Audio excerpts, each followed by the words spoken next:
आप देख रहे हैं नेशनल न्यूज नेटवर्क। आइए नजर डालते हैं आज की खास खबर पर। 8 सूत्री मांगों को ले प्रखंड प्रांगण में 1 दिवसीय धरना प्रदर्शन। आजमनगर प्रखंड मुख्यालय में उप मुखिया और वार्ड सदस्यों द्वारा 8 सूत्री मांगों के विरुद्ध 1 दिवसीय धरना प्रदर्शन किया गया, जहां राज्य जिला अध्यक्ष इशरत परवीन भी शामिल रही, जिसमें प्रमुख मांगों में 7 निश्चय योजना को बहाल किया जाए, पूर्व की भांति राशि प्रत्येक वार्ड को आवंटित किया जाए, वार्ड सदस्य के मानदेय की राशि को बढ़ाकर 7,000 रुपया किया जाए, 15वीं वित्त आयोग की राशि को 7 निश्चय की भांति आवंटित किया जाए, प्रधानमंत्री आवास योजना के चयन में वार्ड सदस्यों की भागीदारी सुनिश्चित किया जाए आदि शामिल है। यह धरना पंचायत स्तर पर प्रशासनिक अनियमितताओं, सरकारी योजनाओं में धांधली और विकास कार्यों में हो रही देरी के खिलाफ था। उप मुखियाओं और वार्ड सदस्यों ने बिहार सरकार के साथ साथ प्रखंड प्रशासन पर आरोप लगाया कि क्षेत्र में विकास कार्य ठप पड़े हैं, योजनाओं का लाभ जनता तक नहीं पहुंच रहा है और विभिन्न सरकारी योजनाओं में पारदर्शिता की कमी है। उप मुखिया और वार्ड सदस्यों ने चेतावनी दी कि अगर उनकी मांगे नहीं मानी गई तो वे आगे भी आंदोलन करने के लिए बाध्य होंगे।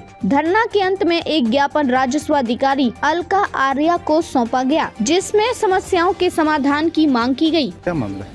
देखिए, तीसरे पंचायती राज से जुड़े हुए वार्ड मेंबर्स जो वार्डों का नेतृत्व करते हैं और इनके अधिकारों का हनन हो रहा है, इनके अधिकारों को छीना जा रहा है और त्रिस्तरीय पंचायती राज से जुड़े हुए तीनों स्तर के पदाधिकारियों का जो हमारे प्रतिनिधि होते हैं, मुखिया, पंचायत समिति, जिला परिषद, उप मुखिया, वार्ड मेंबर्स, इनके अधिकारों का हनन 2001 में जो पंचायती राज व्यवस्था में जो नियमावली बनी थी 2001, उसको खत्म करके नीतीश कुमार जी के द्वारा 2001 में इसमें पंचायती राज एक्ट में जो है वो बदलाव किए, 2011 में बदलाव किए, फिर 2016 में बदलाव किए। बार बार बदलाव करके त्रिस्तरीय पंचायती राज को कमजोर करने की जो काम नीतीश कुमार जी के द्वारा हो रहा है, उसके विरोध में आज ये प्रदर्शन है। हमारे वार्ड मेंबर्स हैं, उनकी 8 सूत्री मांगे हैं। उसमें से जुड़ा हुआ जो मांग है वो है कि जो वार्डों में जो काम होते हैं उसमें उनकी भूमिका होनी चाहिए। 7 निश्चय की योजना जो है पूर्व की भांति वो लागू हो। उसके बाद वार्ड मेंबर्स का जो है 15 वित्त आयोग में भी भागीदारी हो और 11वीं सूची में इसको लागू किया जाए।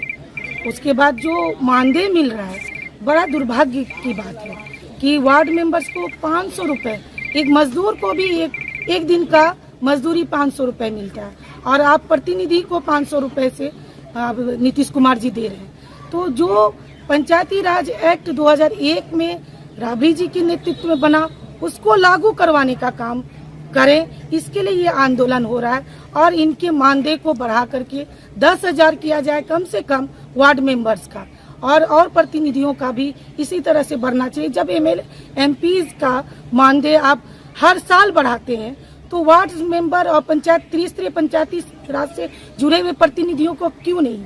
और हम इस बात को हमारे नेता प्रतिपक्ष तेजस्वी प्रसाद यादव जी के द्वारा भी इसको आगे बढ़ाने का काम करें। ये आंदोलन पूरे बिहार में होगा और राष्ट्रीय जनता दल इसके समर्थन में है और इसके मांगों के समर्थन में। परिचय दे दीजिए। इशरत परवीन, राज्य जिला अध्यक्ष। बढ़ाने का काम हमारे जो लालू जी ने राबड़ी जी के समय में 2001 में जो देने का काम किया था, 2001 में जो नियमावली बनाई गई थी उसको लागू करने का काम नीतीश कुमार करे, नहीं तो हम लोग चरणबद्ध तरीके से इसी तरह से अपने मांगों को लेकर के जिले से लेके प्रदेश तक आंदोलन करने का काम करेंगे और ईंट से ईंट बजा देने का काम करेंगे सरकार का। हम आग्रह करते हैं, हमारी जहाँ पर जितने भी त्रिस्तरीय पंचायती राज से जुड़े हुए प्रतिनिधि हैं, हम ये देख रहे हैं कि हमारी शक्तियों को बार बार छीना जा रहा है। 2001 में नियमावली बनाई गई, 2011 में नियमावली बनाई गई, 2016 में नियमावली बनाई गई।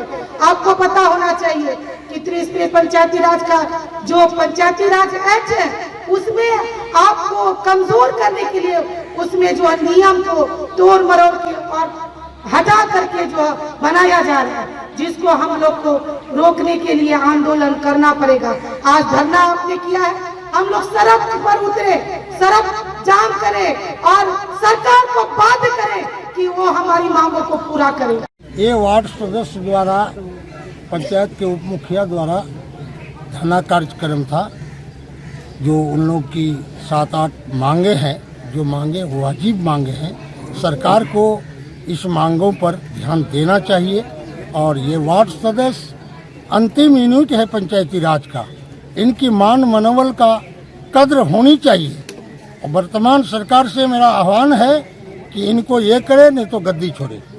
क्या लगता है ये पंचायती राज का अंतिम पड़ाव पर है, पंचवर्षीय योजना, इस अंतिम पड़ाव में क्या लगता है कि इस तरह की मांगे पूरी की जा सकती है सरकार की तरफ? मैं तो नहीं समझता हूँ इस सरकार के द्वारा ये इन मांगों को पूरा कर सकेगा, ऐसा मैं नहीं समझ रहा हूँ कि ये सरकार के द्वारा मांगे इसकी पूरी हो। डबल इंजन की सरकार है, उसके पास वो तो कर सकते हैं। डबल इंजन की सरकार फेलियर सरकार है, फेलियर सरकार है।